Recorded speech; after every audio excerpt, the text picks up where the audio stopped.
اللهم صل على سيدنا محمد يا رب صل وسلم دائما أبدا على حبيبي. دیکھو رسول اللہ صلی اللہ علیہ وسلم نے فرمایا لو انکم تتوکلون علی اللہ لرزقتم کما ترزق الطیر تغدو خماسا وتروح بطانا. کیا عجیب الفاظ ہیں. آپ صلی اللہ علیہ وسلم نے فرمایا اگر تم اللہ پہ ایسے توکل کرو جیسے توکل کرنے کا حق ہے. توکل کا مطلب اللہ کھلائے گا, کھلانے کی ذمہ داری اس نے لی ہے, ضرورتیں پوری کرنے کی ذمہ داری اس نے لی ہے. ایسے کرنا شروع کر دو, ٹینشن دل سے نکالو. ہر آدمی ٹینشن سے مرا جا رہا ہے نا, پتہ نہیں کیا ہو جائے گا کل, بچوں کی اسکول کی فیسیں بھر سکوں گا نہیں بھر سکوں گا, بیگم کے خرچے پورے کر سکوں گا نہیں کر سکوں گا. چھوڑو بھائی, یہ ٹینشن لینے کی نہیں ہے. آپ کہو کیوں نہیں ہے, گھر جائیں گے ٹینشن تو ملے گی نا وہاں سے. اس کا حل بتاتا ہوں میں ابھی آپ کو, اس کا حل بتاتا ہوں میں, پہلے یہ حدیث مکمل کر لو. تو آپ صلی اللہ علیہ وسلم نے فرمایا اگر تم اللہ پہ ایسے توکل کرو جیسے توکل کرنے کا حق ہے, لرزقتم تمہیں ایسے رزق ملے گا جیسے پرندوں کو ملتا ہے. فرمایا تغدو خماسن, جب پرندہ صبح گھر سے نکلتا ہے پیٹ اس کا خالی, اسے نہیں پتا آج میں نے ٹماٹر بیچنے ہیں, آج میں نے رکشہ چلانا ہے, کسی ملٹی نیشنل کمپنی میں نے میرا انٹرویو ہے, کیا کچھ بھی نہیں. صبح اس کو یہ بھی نہیں پتا ہوتا کس سمت میں جانا ہے میں نے, بس نکلتا ہے اللہ کا نام لے کے. آپ دیکھو یہاں کوے جو ہے نا, کوے, ایک دوست نے ہمیں بتایا کہ صبح سارے کوے یہاں سے سرجانی ٹاؤن کی طرف جا رہے ہوتے ہیں, اور ہم نے دیکھا کووں کے غول, عصر کے بعد مغرب سے پہلے آپ دیکھو گے پورے کوے واپس آ رہے ہوتے ہیں, پتہ نہیں صدر سے, لی مارکیٹ سے, جہاں کے بھی کوے ہیں نا. میں نے تو پہلے سمجھا تھا کہ سرجانی ٹاؤن میں کوئی ویکینسی نکلی ہوئی ہے کووں کے لیے, حقیقت ہے سارے یہاں سے ٹریولنگ کر کے جا رہے ہوتے ہیں. وہ ان کو کہیں وہاں شاید زیادہ کوئی مردار وردار پڑے ہوئے ہوتے ہیں, کچھ کچرا مچرا اور یہ سب چیزیں نا, تو کووں کو مخبری ہو گئی, کووں کو مخبری ہو گئی بھائی لی مارکیٹ میں مال ابھی نہیں ختم, شارٹ چل رہا ہے, ابھی کہاں مال ہے. صبح خالی پیٹ جاتے ہیں اور شام کو چھیچڑوں سے پیٹ ان کے بھرے ہوئے ہوتے ہیں. تو رسول اللہ صلی اللہ علیہ وسلم نے فرمایا تغدو خماسا وتروح بطانا, صبح پرندہ نکلتا ہے خالی پیٹ, شام کو آتا ہے پیٹ اس کا بھرا ہوا ہوتا ہے. آپ کہہ سکتے ہیں کہ صرف پیٹ ہی ہماری بنیادی ضرورت, بول لو نا بھائی, نہیں ہے, پیٹ ہی تھوڑی ہے. یہ ایک مثال ہے, پرندے کی ضرورت پیٹ, اور جب پرندے کی شادی کا ٹائم آتا ہے تو اس کی ضرورت گھر بھی ہے یا نہیں؟ کیا خیال ہے بھائی؟ جب پرندوں کی مادہ انڈے بچے دینے, کبوتر کو دیکھ لو نا, یہ تو جوڑے بنا کے رہتے ہیں کبوتر, انڈے بچے کا ٹائم آتا ہے تو کبھی دیکھا کبوتر ٹینشن میں کہ یار بحریہ ٹاؤن تو ہاتھ سے نکل گیا ہے بھائی, بحریہ ٹاؤن کے پلاٹ تو نکل گئے ہاتھ سے, اور سرجانی بھی گیا. ایک صاحب مجھے کہنے لگے میں 15 سال پہلے کسی اسٹیٹ ایجنٹ نے مجھے کہا تھا کہ 6 پلاٹ سرجانی میں لے کے ڈال دو زندگی بن جائے گی. مجھے کہنے لگا یار اتنا افسوس ہو رہا ہے, میں نے اس کی بات پہ عمل نہیں کیا. تو میں نے کہا 10-15 سال تو زندہ رہے گا, ابھی تو نے ویسی قبر میں جانا ہے, عمل کر لیتا تو 10. تجھے اسٹیٹ ایجنٹ کہہ رہا تھا 15 سال کے بعد تیری زندگی بن جائے گی, میں تجھے کہہ رہا ہوں 15 سال کے بعد تو مرے گا, بن کے بھی تو قبر میں جائے گا. 15 سال کے بعد جو ہے نا, تو وہ اسٹیٹ ایجنٹ کے 15 سال پرانی پیش گوئی پہ تو افسوس ہو رہا ہے, میں جو سچی مچی کی پیش گوئی کر رہا ہوں کہ تو مرے گا 15 سال میں, تیری ہڈیوں میں ابھی اتنا گودا نہیں ہے زندہ رہنے والا, اس پہ ٹینشن نہیں ہو رہی. اس کا مطلب بھول چکے ہیں موت کو. او بھائی 15 سال پہلے تو سرجانی میں 6 پلاٹ لیتا, آج عیش کرتا, تو وہ 15 سال کے بعد عیش کے قابل نہ رہتا. تو سوچ لے جو 15 سال بعد تو جو اینڈ سرجانی میں پلاٹ لے کے ہونا تھا وہ پلاٹ لیے بغیر بھی وہی اینڈ ہو رہے ہیں. تو ٹینشن کس بات کی بھائی؟ اور ٹینشن لے گا تو 15 سال کے بجائے 5 سال میں وہ انجام ہو جائے گا تیرا, جو 15 سال بعد ہونا تھا. تو میں یس کر رہا تھا کہ پرندے کو جو رزق ملتا ہے صرف پیٹ نہیں بھرتا اس کا. جب پرندے کی شادی کا ٹائم آتا ہے, وہ بالغ ہوتا ہے, تو پیر بنتا ہے کبوتر کبوتری کا, چڑا چڑیے کا بنتا ہے نا جوڑا. نہ اس نے کہیں سے ڈپلوما حاصل کیا گھر بنانے کا ہے بھائی, نہ NID یونیورسٹی میں وہ پڑھا ہے, کوئی انجینئرنگ نہیں, اس کو ہے کوئی انجینئرنگ؟ بولو بھائی. جس قسم کا گھر اس کو چاہیے فطرت اسے اس طرح کا گھر بنانا سکھا دیتی. کھجور کے درختوں میں سوراخ کر کے رہتے ہیں, اور آپ دیکھو یہ پرندے کیسے, یہ نر مادہ مل کے کیسے تنکے تلاش کر رہے ہوتے ہیں اور کیسے ان کو بہترین انداز سے پرو رہے ہوتے ہیں. ایسے نہیں کہ کوئی بھی کچرا اٹھا کے, ہم جب مرغیوں کے ڈڑبے بناتے ہیں نا تو کچھ بھی اٹھا کے ڈال دو اس کے اندر. پرندہ ایسا نہیں کرتا, بڑی تمیز سے, بڑے خوبصورت انداز سے وہ گھونسلہ بناتا ہے, خوبصورت انداز سے, ایسا کہ وہ سردی گرمی سے بھی محفوظ رہے, دشمنوں کے شر سے بھی محفوظ رہے. بہت خوبصورت انداز سے وہ گھونسلے بناتے ہیں. تو آپ بتاؤ, انسان جو اشرف المخلوقات ہے, جس کے لیے اس کائنات کو بنایا گیا, اللہ اس کی گھر کی ضرورت پوری نہیں کرے گا ہے بھائی؟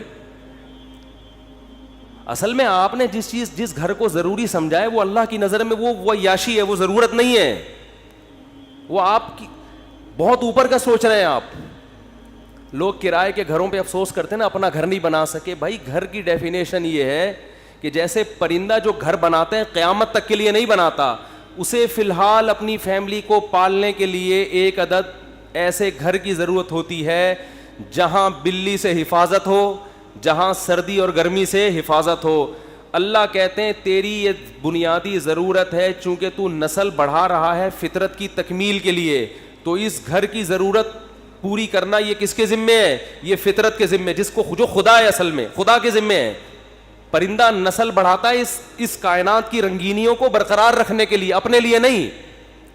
تو اب آپ بتاؤ, جب آپ کی نسل پیدا ہوگی جو مقصود کائنات ہو, تو گھر کی بنیادی ضرورت خدا نے اپنے ذمے لی ہے کہ نہیں لی ہے؟ وہ پرندوں کی ضرورتیں پوری کر رہا ہے اور انسان کو ٹینشن میں ڈال دے, تو یہ آپ کی بنائی ہوئی ٹینشن ہے, یہ خدا کی دی ہوئی ٹینشن نہیں ہے. یہ اللہ کی طرف سے عطا کردہ ٹینشن نہیں ہے, یہ آپ کی ٹینشن ہے جو آپ نے اپنے اوپر مسلط کر لی. پرندہ جو گھر بناتا ہے وہ بھی کرائے کا گھر ہوتا ہے, اس کا ذاتی نہیں. کرائے کا مطلب نکلنا ہے اس نے یہاں سے, ہمیشہ کے لیے تھوڑی ایک ہی جگہ گھونسلہ. پھر جب اس کے انڈوں سے بچے نکلتے ہیں, ایک تو 12 گھنٹے کی ڈیوٹی ہوتی ہے کبوتر اور کبوتری کی. 12 گھنٹے کبوتر, یہ شکر کرو اللہ نے مردوں میں ایسا نظام نہیں رکھا, یہ اللہ کا بڑا فضل ہو گیا. ہمارے یہاں خواتین ہی پالتی ہیں, مرد کا کام ہے شیلٹر دینا, تحفظ دینا, خرچہ اٹھانا. 12 گھنٹے کبوتر بیٹھے گا اور 12 گھنٹے کبوتری. اب کمانے کا ٹائم کم ہو گیا, کیا خیال ہے؟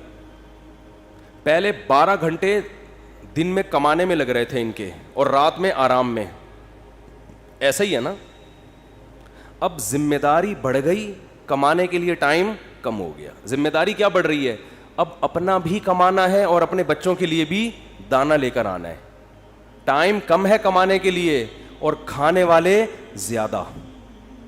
کہ نہ آج تک دیکھا کہ بھوک سے مرے ہوں پرندوں کے بچے؟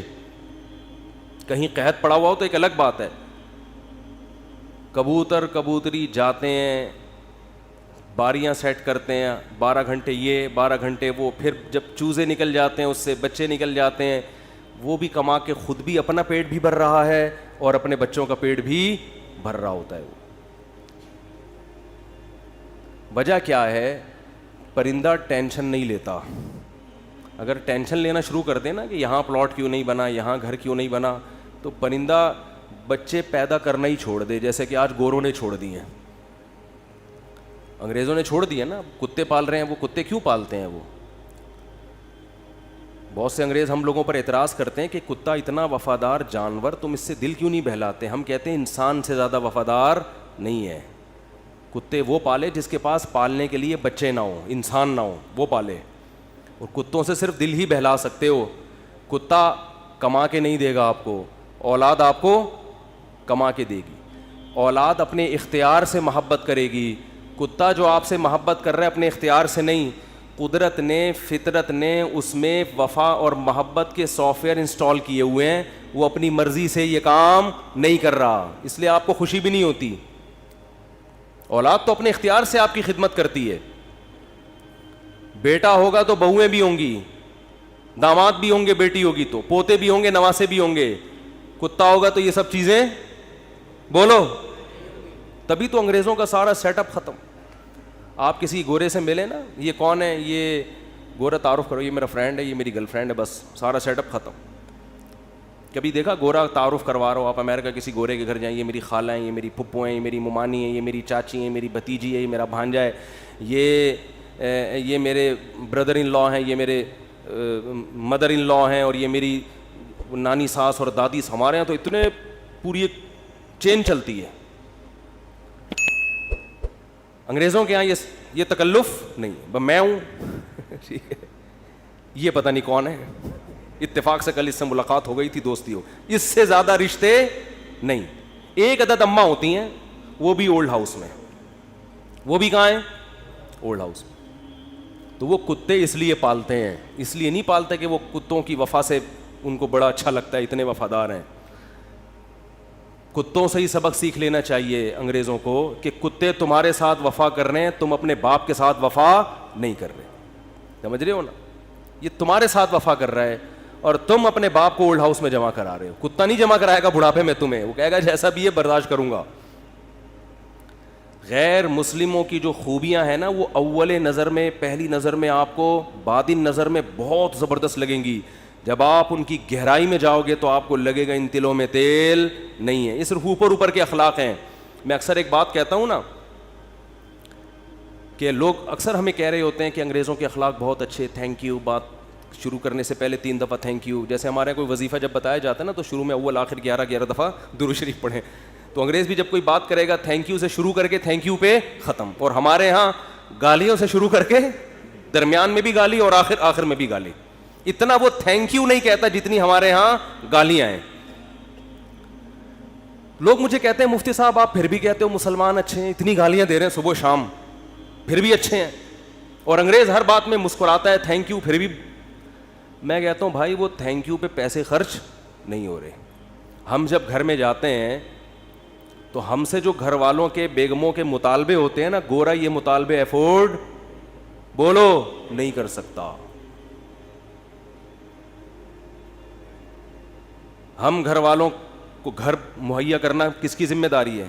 یہ جو بحریہ ٹاؤن کے پلاٹ کے لیے مچل رہا ہوتا ہے تو بیگم کی وجہ سے ٹینشن میں ہوتا ہے. بیوی نہ ہو تو روڈ پہ بھی زندگی گزر جاتی ہے. گھر کروڑوں روپے کا گھر لے کے دے گا, بچوں کے لیے پراپرٹی خرید رہا ہوگا, میں مر گیا تو بچوں کا کیا ہوگا. انگریز کرتا ہی ہے کہ میں مر گیا تو بچوں کا کیا ہوگا, کہ گورنمنٹ پالے گی, میں تھوڑی پالوں گا. ہمیں پتا ہے کہ بھائی ہم نے انتظام کر کے جانا ہے ان کے لیے. پھر محلے کے خراب لڑکوں کے ساتھ تو نہیں بیٹھ رہا, صبح شام یہ ٹینشن. دعائیں کرا رہے ہوتے ہیں مولوی صاحب کے پاس, مولوی صاحب دعا کرو میرا بچہ آج کل چرسیوں میں اٹھ رہا بیٹھ رہا ہے, دعا کرو کچھ انسان کا بچہ بن جائے.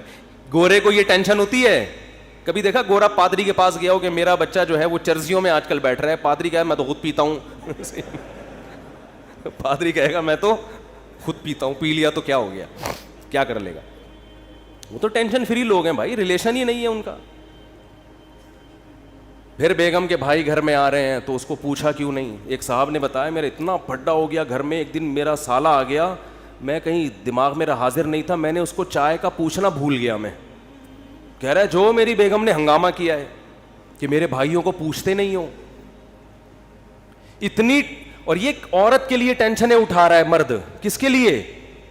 عورت کے لیے. گرل فرینڈ نہیں رکھی ہوئی اس نے, پوری زندگی کی ٹینشن. اس کے باپ کو بھی باپ بنا لیا, اس کی ماں کو کیا بنا لیا, اپنے ابا بھی تھے. اپنی انگریز اپنے ابا اماں کو اولڈ ہاؤس میں جمع کر رہا ہے. ہمارے سچی مچی کے ابا اماں پہلے سے تھے, ہم نے جناب ایک مدر ان لا اور فادر ان لا کو بھی لے لیا ہم نے. وہ کہہ رہے ہیں ہم ایک باپ سے تنگ ہیں, تم 2 باپ پال رہے ہو یار, اور میرے فلسفے پر عمل کرے تو 5 باپ. اگر میرے فلسفے پر آ جائے. 5 عدد مائیں اور 5 عدد باپ اور ہول سیل کے حساب سے سالے. سالوں کی تو کوئی انتہا ہی نہیں ہے نا. گرل فرینڈ کا بھائی آپ کے معاملات میں دخل اندازی بولو نہیں کرے گا کہ تم نے قائد اعظم کے مزار کا ٹائم لیا ہوا تھا, پہنچے کیوں نہیں. کبھی ہوتا گرل فرینڈ کا بھائی آپ کو فون کرے, یار میری سسٹر سے تمہاری دوستی اور تم ٹائم پر اس کو دے نہیں رہے. اس لیے گورا گرل فرینڈ رکھتا ہے, مسلمان نکاح کر کے ٹینشن لیتا ہے. جب آپ نے نکاح کر کے کسی عورت کو گھر لے آئے, ٹائم پہ گھر نہیں آ رہے, سالے کا فون آئے. سبھی تو اس کو سالہ کہتے ہیں, کباب میں ہڈی. سالے کا فون آئے گا تو آدمی جل کے کیا کہتا ہے سالے کا فون آ گیا, کہتا ہے نا, تو سالے کا فون آ گیا. میرے سامنے جھگڑے آتے ہیں, لوگ لڑ رہے ہوتے ہیں اپنے بہنوئی سے. ابے ہم نے تجھے اپنی بہن اس لیے دی تھی کہ تو ٹائم نہ دے, تو سارا دن گٹر کے ڈھکن پہ بیٹھا رہتا ہے باہر, 2 بجے اٹھ کے آتا ہے, اس لیے دی تھی. لوگ کہتے ہیں نا یہ ٹینشن بھی کون اٹھا رہا ہے, مسلمان مرد ہے بھائی, کون اٹھاتا ہے یہ. پھر وہ اپنے بوڑھے باپ کو بھی پال رہا ہے, خرچہ کر رہا ہے, بوڑھی ماں کو بھی پال رہا ہے, بیوی کی بھی سن رہا ہے, بچوں کی بھی سن رہا ہے. اس کے بعد میرے بھائی تھینک یو اگر نہیں بھی کہتا تو کوئی اتنا بڑا مسئلہ بولو نہیں. لاکھوں روپے گھر پہ خرچ کر رہا ہوتا ہے وہ, تو گالیاں تو بنتی ہیں نا, پھر دینی نہیں چاہیے. وہ معین اختر صاحب کا پروگرام تھا نا, کئی دفعہ بیان کر چکا ہوں, وہ انور مقصود کے ساتھ. تو انور مقصود نے معین اختر سے پوچھا کہ آپ کے ماموں کیا کرتے ہیں. پہلے معین اختر سے پوچھا کہ کیسا چل رہا ہے. انہوں نے کہا کہ اللہ کا شکر ہے, نلکوں میں پانی آ رہا ہے, لوڈ شیڈنگ بھی نہیں ہے, سب سیٹ چل رہا ہے. اس نے کہا پہلے پاکستانی ہے جو اتنے اچھے حالات بتا رہے ہیں, کہاں رہتے ہیں. اس نے کہا دبئی میں رہتا ہوں میں. اس نے کہا دبئی میں رہتا ہوں. پھر اس نے پوچھا کہ آپ کے ماموں کیا کرتے ہیں. اس نے کہا گالیاں دیتے ہیں. ماموں کا کام صبح سے شام کیا ہے. حالات ایسے ہیں نا, حالات ایسے ہیں کہ ماموں کا کام صبح سے شام سوائے گالیاں دینے کے. انگریز کچھ دن یہاں رہ کے جائے, جیسے معین اختر کے ماموں گالیاں دیتے تھے نا, انگریز انگلش میں ایسی گالیاں دے گا. کچھ دن یہاں رہے تو صحیح, یہ تو ہمارا حوصلہ ہے. تو اس نے کہا گالیاں کیوں دیتے تھے. اس نے کہا مالک مکان پانی کے پیسے لینے آ گیا, تو ماموں اس کو لے گیا, بولے تو ایک لوٹا بھر کے دکھا. پانی ہے نہیں, پانی کے پیسے لینے آ, تو ایک لوٹا بھر کے دکھا. کہہ رہے بیٹھے بیٹھے لائٹ چلی گئی, تو ماموں نے بلب کے رشتہ داروں کو گالیاں دینا شروع کر دی. بلب کے رشتہ داروں کو. تو ہم جس ماحول میں رہتے ہیں, مسلمان کا بہت بڑا ظرف ہے. وہ ایک عورت کے لیے بڑی قربانیاں دیتا ہے, بڑی اس کو عزت کے ساتھ گھر میں لے کر آتا ہے. اس کے بچوں کی کفالت, اس کے باپ کو عزت دینا, اس کے بھائیوں کو عزت دینا, اس کی ماں کو عزت دینا. تو میرے بھائی اس کے بعد اگر 4-6 گالیاں کبھی وہ نکال دے, تو ہمارے نبی صلی اللہ علیہ وسلم نے عورت کو حکم دیا ہے کہ وہ اپنے شوہر کی فرما برداری کرے. نبی نے کیا فرمایا, یکفرن العشیر, شوہر کی نافرمانی کرتی ہیں. وہ نافرمانی کیا فرمایا, ساری زندگی احسانات کرتا رہے گا, اگر کبھی اونچ نیچ ہو جائے تو عورت جواب میں کہتی ہے ما رأیت منک خیرا قط, اللہ کی قسم میں نے تجھ سے کبھی کوئی خیر نہیں دی, میں تو آپ سے شادی کر کے پچھتا رہی ہوں. اور پچھتاتی بھی 3 بچے پیدا ہونے کے بعد ہیں کہ جب آدمی کے پاس اس سوال کا کوئی جواب بنے ہی نہیں کہ اب پچھتا رہی ہے, تو بھائی ریورس بچے کہاں لے کے جاؤں گا میں. وہ صبر کے علاوہ اس کے پاس کوئی آپشن نہیں ہوتا. تو ایسے میں اگر انگریز یہ ٹینشنیں اٹھائے, بوڑھے باپ کی بھی, بوڑھی ماں کی بھی, اور بیوی کی بھی, اور بچوں کی بھی, اور سالوں کی بھی, اور ساس کی بھی, اور سسر کی بھی, پھر دیکھتے ہیں تھینک یو سے بات کیسے شروع کرتے ہیں, اور تھینک یو پہ کیسے. وہ ایک صاحب کہنے لگے یار اتنے اچھے اخلاق ہیں. میں نے کہا کسی انگریز سے بولو 50 روپے دے, گالی دے دے مجھے یہ تھینک یو نہیں چاہیے. وہ کہے گا 50 روپے نہیں دوں گا, تھینک یو جتنا لینا ہے. یہ فری پھوکٹ کا تھینک یو ہے بھائی, یہ فری پھوکٹ کا تھینک یو ہے. ایک دھیلے کا خرچہ اٹھانے کے لیے تیار نہیں ہے کسی کا بھی. تو خیر میں جلدی سے بات کو سمیٹ کے ختم کروں, وقت پورا ہو رہا ہے. تو رسول اللہ صلی اللہ علیہ وسلم نے فرمایا پیسہ کمانے سے منع نہیں, پیسے کو مسلط کرنے سے منع کیا. ہدف یہ نہ بناؤ. دیکھو پرندہ پرندہ یہ نہیں کرتا کہ اللہ پہ توکل کرے تو اب گھونسلے میں ہی دھرنا مار کے بیٹھ گیا, میں نے صبح جانا ہی نہیں ہے. یہ کوے جتنے ہیں نا یہ وہیں بیٹھ گئے, لیاری میں بیٹھ گئے اور سرجانی ٹاؤن میں بیٹھ گئے کہ چھوڑو یار اللہ پہ توکل کرنا ہے, رزق خود بخود یہیں آئے گا. اللہ نے کہا نا تمہیں نکلنا پڑے گا. تو آپ صبح نکلو رزق کے لیے, لیکن تسلی رکھو کہ شام کو انشاءاللہ پیٹ بھرا ہوا ہوگا, میری بنیادی ساری ضرورتیں پوری ہو چکی ہوں گی, اور جب میری اولاد کا ٹائم آئے گا اللہ بچوں کا خرچہ بھی میری جیب میں ڈالے گا. ٹینشن نہ لو کہ 2 بچے ہو گئے تو 3 بچے ہو گئے تو کہاں سے کھلاؤں گا. جس اللہ نے تجھے کھلایا بھائی وہی. دیکھو ماں کی چھاتیوں میں دودھ پہلے پیدا ہوتا ہے, بچہ بعد میں پیدا ہوتا ہے, یہ بتانے کے لیے کہ اس کا پیدا کرنے والا اس کے رزق سے غافل نہیں ہے. ہر چیز میں گوروں کی طرح کیلکولیشن نہ کیا کرو بیٹھ کے. گورے کیا کر رہے ہوتے ہیں, دیکھ رہے ہوتے ہیں میرے پاس ابھی $10,000 ہیں تو ایک بچہ ہو گیا تو اس میں اتنا کیلکولیشن کر کے اتنا بچ رہا ہے, اتنا انویسٹمنٹ کیا, دوسرا ہو گیا تو یہ تو کیلکولیٹر کہہ رہے یہ نہیں ہو سکتا. قرآن کیا کہے گا, او بھائی تو پیدا تو ہونے دے. دیکھو اگر ہم نے یہ دودھ کا پروسیس نہ دیکھا ہوتا تو ہم تو اس ٹینشن میں ہوتے بچہ پیدا ہوگا تو میں تو 2 کلو دودھ اور بھینس کا لگوانا پڑے گا مجھے, میں تو خرچہ نہیں اٹھا سکتا. اللہ کہتے ہیں پیدا ہونے دے, اس کی ماں کی چھاتیوں میں دودھ اسی وقت پیدا کروں گا جب یہ پیدا ہوگا, اس سے پہلے نہیں. ہم کہتے ہیں نہیں پہلے پیدا ہو ہے بھائی, پہلے ماں کی چھاتیوں میں دودھ آئے پھر ہم دیکھیں گے ہاں بھائی آگے ہے دودھ, اب بچہ پیدا ہوگا. اللہ کہتے ہیں نہیں, مخلوق کو آنے دو پہلے, رزق بعد میں آئے گا اس کا. تو اس لیے بھائی رزق کمانا ہے, رزق کی ٹینشن نہیں لینی. اب آپ کہہ سکتے ہو کہ ٹھیک ہے ہم رزق کی ٹینشن نہیں لیتے, کماتے ہیں, لیکن ہم تو دیکھ رہے ہیں کمانے کی کوشش کر رہے ہیں, وہ وسیم بھائی کے پاس تو اتنا پیسہ آ گیا, فلاں کے پاس تو اتنا آ گیا, میں وہیں کا وہیں کھڑا ہوں. ہمارے کزن تھے کیا ہیں, وہ تھے نہ بن جائیں. وہ اکثر کہا کرتے تھے, یہ بات تو کہتے تھے اب نہیں کہتے, اللہ کا شکر اب دیندار ہے, کہتے یار مجھے ٹینشن اس بات کی نہیں ہے کہ میرے پاس پیسہ نہیں ہے, مجھے ٹینشن اس بات کی ہے کہ میرے جتنے دوست ہیں ان کے پاس آ گیا اور میں وہیں کا وہیں. تو یہ ایک مستقل ٹینشن ہے. دیکھو اس کا نبی صلی اللہ علیہ وسلم نے حل کیا بتایا ہے, پرندے کی مثال دی ہے. پرندہ کمپٹیشن میں کبھی بھی نہیں آتا, سمجھ رہے ہیں.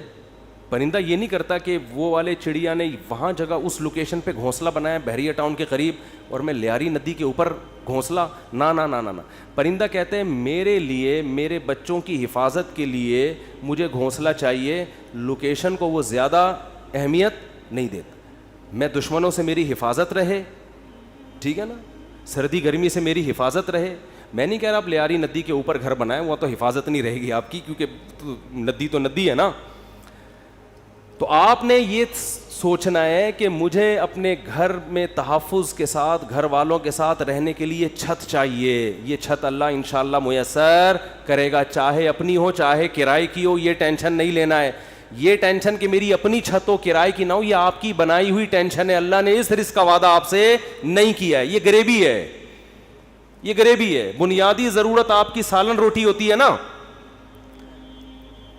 ارے بھائی آپ گئے ہوٹل میں, نہاری لے آؤ, 2 روٹی لے آیا, نہاری لے آیا, ایک غریبی منگوا لو گے, 2 منگوا لو گے, اس کے بعد کہے گا بھائی یہ غریبی ہے, اصل جو پیسے تھے نا وہ پلیٹ کے تھے. اب آپ نے غریبی کو مقصود بنا لیا, آپ جاتے ہی غریبی پہلے منگوا رہے ہو کہ یار 2 نہاری کی غریبیاں لے آ. اس کو غصہ آئے گا بھائی غریبی تو ضمناً ہوتی ہے. آج جو غریبی تھی نا, ذاتی گھر غریبی ہے, یہ بنیادی ضرورت نہیں ہے. گاڑی غریبی ہے, بنیادی ضرورت W11 میں بہت اچھی طرح سے پوری ہوتی ہے. ہم نے تو بھائی 20 سال W11 میں سفر کیا ہے اور اللہ کی قسم اب ترستے ہیں کہ W11 میں بیٹھے ہیں, لیکن اب شہرت اتنی ہو گئی کہ وہ بیٹھ نہیں سکتے. اب وہ W11 والا بھی اٹھ کے آ جائے گا کہ میں نہیں چلا رہا, میں گپ شپ کر رہا ہوں آپ سے. ورنہ عامر بھائی W11 کا مزہ آپ نے لیا ہوگا نا. W11 کراچی کی بہترین سوغات ہے بھی. G7 4L میں اللہ دشمنوں کو بھی نہ بٹھائے. جس طرح وہ چلاتا ہے نا اتنی بڑی بس کو, ہم تو جب بھی بیٹھے ہیں 2-2 فٹ اچھل کے. ہمارے ایک جاننے والے ریٹائر آفیسر تھے, لیفٹیننٹ تھے, وہ بیچارے کراچی کی بس میں نا کہیں پچھلی سیٹ پہ بیٹھ گئے, اسپیڈ بریکر پہ جب اچھل کے دھڑام سے نیچے گرے, ان کی ریڑھ کی ہڈی میں مسئلہ ہو گیا, اسی میں ان کی موت واقع ہوئی ہے. وہ نیوی کا آفیسر بیچارہ جنگوں میں شہید نہیں ہوا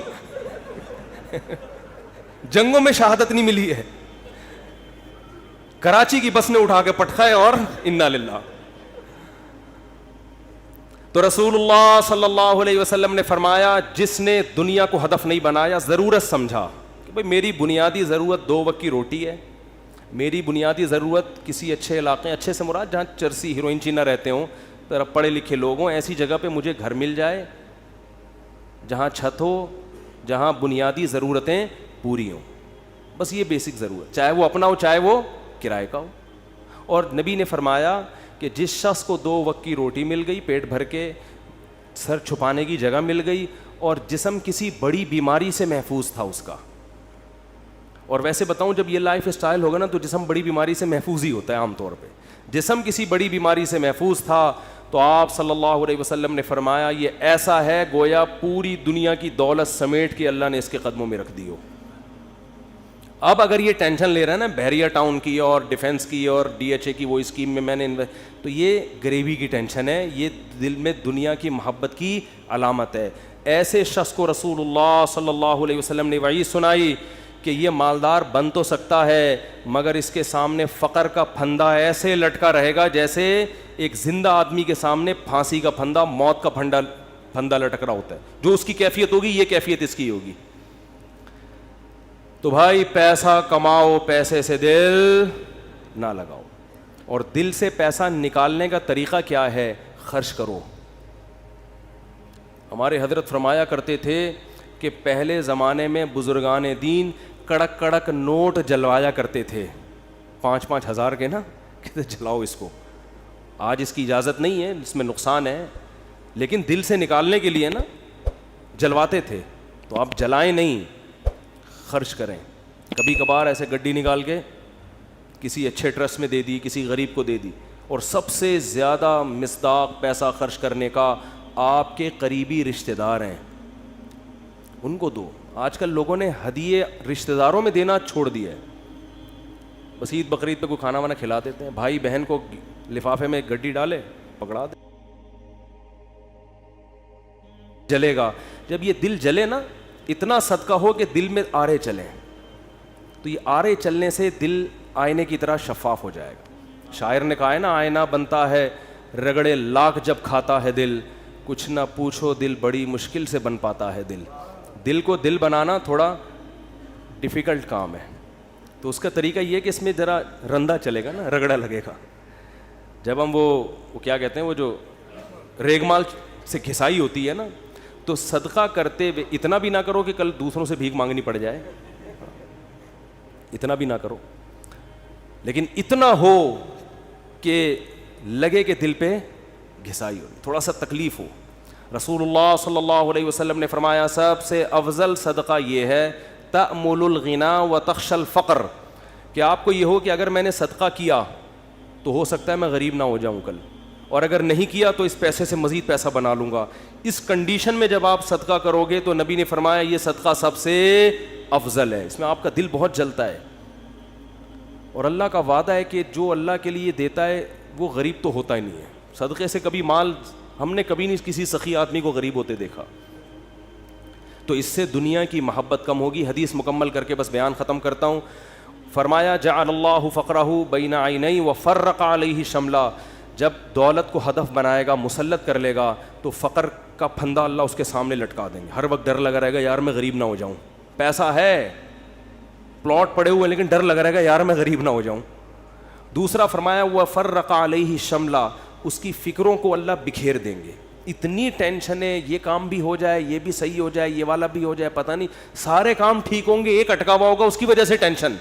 وہ یہ نہیں دیکھ رہا کہ میرے سارے کام ٹھیک ہو رہے ہیں, چلو ایک نہیں ہوا تو کیا ہے. تو اس کی فکروں کو اللہ بکھیر دیں گے, اسے پتہ نہیں چلے گا میری اصل ٹینشن ہے کیا, مجھے سکون ملے گا کس چیز میں, اتنی فکریں. اور فرمایا وَلَمْ يَأْتِهِ مِنَ الدُّنْيَا إِلَّا مَا قُدِّرَ لَهُ, اور جس دنیا کے پیچھے بھاگ رہا ہے ضروری نہیں کہ وہ بھی مل جائے, ملے گی اتنی جتنی اس کے مقدر میں اللہ نے لکھ دی ہے. یہ جو دنیا کے پیچھے بھاگ رہے ہوتے ہیں تو سب کو پیسہ تھوڑی مل جاتا ہے, بہت سے تو وہی موت تک روڈیں ہی ناپتے رہتے ہیں, سڑکیں ناپتے رہتے ہیں, ہاتھ میں کچھ بھی نہیں آتا ان کے. فرمایا ملے گا اتنا جتنا اللہ نے لکھ دیا, تو ٹینشن لینے سے کوئی فائدہ نہیں ہے. تو ٹینشن نہیں لو بھائی. آپ کو کیوں نہیں بھائی, آپ کو صبح آپ نے پراٹھا کھا لیا انڈے کے ساتھ, دوپہر کھانا مل گیا, رات کھانا مل گیا, ضرورت تو 2 وقت کی تھی, مل 3 وقت رہا ہے, انجوائے کرو, مزہ ہے. کیا خیال ہے بھائی؟ ہاں بیگم ٹینشن دیتی ہے, یہ بڑا مسئلہ ہے نا شادی شدہ آدمی.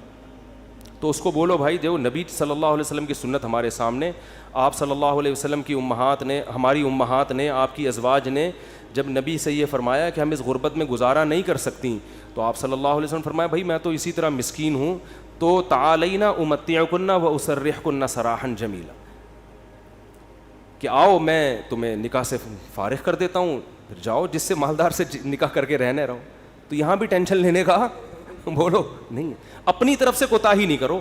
یہ نہیں کہ ادھر پیسے لاکر میں چھپا کے رکھے ہوئے ہیں بینکوں میں, اور بیگم کو یہ بتا رہے جیسے میرے پاس کھانے کو روٹی نہیں ہے, یہ ناجائز ہے, یہ حرام ہے. اگر واقعی قدرت کی طرف سے آپ غریب ہو گئے تو بیگم کو 2 لفظوں میں بتا دیں, بیگم صاحبہ یہی میرے پاس آمدن ہے, اتنی میری تنخواہ ہے, اس میں اتنے ہی انڈے آ سکتے ہیں, اس سے زیادہ میں سٹی اسکول بیکن ہاؤس میں بچوں کو نہیں پڑھا سکتا, رہنے رہو ورنہ پتلی گلی سے نکلو. تو ٹینشن تو لینی نہیں ہے نا, خامخواہ کی ٹینشنیں کیوں مسلط کی ہوئی ہیں؟ لوگوں میں بدنام ہو جائیں گے, یہ بھی بڑا ایک مسئلہ ہوتا ہے. لوگ کہیں گے, دیکھو لوگوں کو خوش کرنے کے چکر میں رہو گے. یہ کبھی بھی گدھے والا قصہ سنا دوں اگر آپ بھی جا سکتے ہیں, ٹائم ہو گیا ان کی وجہ سے, تھوڑا سا 5 منٹ. وہ ایک آدمی جو تھا, بڑی عمر کا آدمی, اپنے بیٹے کے ساتھ گدھے پہ بیٹھ کے سفر کر رہا ہے. لمبا سفر تھا, باپ گدھے پہ بیٹھ گیا, بچہ آگے آگے. تو لوگوں نے کہا دیکھو باپ ہونے کا ناجائز فائدہ اٹھا رہا ہے, خود گدھے پہ بیٹھا ہوا ہے, بچے کو, چھوٹے معصوم بچے کو پیدل کیا ہوا ہے اس نے, بے ادب بنا رہا ہے, اپنی اولاد کو پہ ترس نہیں کھا رہا. معصوم بچہ ہے بھائی, تو باپ ہے, ایجڈ, ٹھیک ہے, تیرا کمزور تو نہیں ہے نا, چھوٹے بچے کو تو نے ایسے معصوم بچے پہ ترس کھانے کے بجائے باپ ہونے کا ناجائز فائدہ. جب لوگوں نے تانے دیے, اس نے کہا چلو میں نیچے آ جاتا ہوں, بچے کو اوپر بٹھا دیتا ہوں. بچے کو جب اوپر بٹھایا تو لوگوں نے کہا ابھی سے بے ادب بنا رہا ہے بچے کو, تمیز نہیں سکھا رہا, بچے کو باپ بنایا ہوا ہے, خود کیا بنا ہوا ہے, بیٹا بنا ہوا ہے. تو یہ بچہ بڑا ہو کر اس کا گریبان پکڑے گا. تو اس نے کیا کیا, اس نے کہا چلو یار دونوں ہی بیٹھ جاتے ہیں. دونوں بیٹھ گئے. لوگوں نے کہا گدھا ایک ہے, بندے 2 بیٹھے ہوئے ہیں. گدھا ایک ہے, بندے 2 بیٹھے ہوئے ہیں. ترس نہیں آ رہا جانور کے, گدھے کے گدھا ہونے کا ناجائز فائدہ اٹھا رہے ہیں. وہ تو گدھا ہے, تم تو انسان ہو نا. یہی تانے ہوتے ہیں لوگوں کے. اس نے کہا چلو دونوں نیچے اتر جاتے ہیں. اب گدھا خالی, تو لوگوں نے کہا گدھا وہ ہے, حرکتیں ان کی گدھوں جیسی ہیں. بنایا اللہ نے ان کو گدھا, کام ان کے گدھوں جیسے. جب تمہارے پاس سواری موجود ہے تو بے وقوفو پیدل کیوں جا رہے ہو؟ گدھا وہ ہے, کام دیکھو ان کے گدھوں جیسے ہیں. اس نے آگے اٹھا کے دریا میں گدھے کو پھینکا, بولا ایسے ہی ٹھیک. تو بے وقوف تھے. لوگوں کو کہنے دیتے بھائی آپ کو جو سمجھ میں آ رہا ہے آپ اس پر عمل کرو. لوگ جب خود کسی گدھے کے ساتھ سفر کریں گے نا, بھگتیں گے, تو خود فیصلہ کریں گے ہم نے کیا کرنا ہے. تو اس لیے لوگوں کی ٹینشن مت لیا کرو. یہ اس کا کوئی خدا کی, لوگ برائی پہ خوش ہوتے ہیں,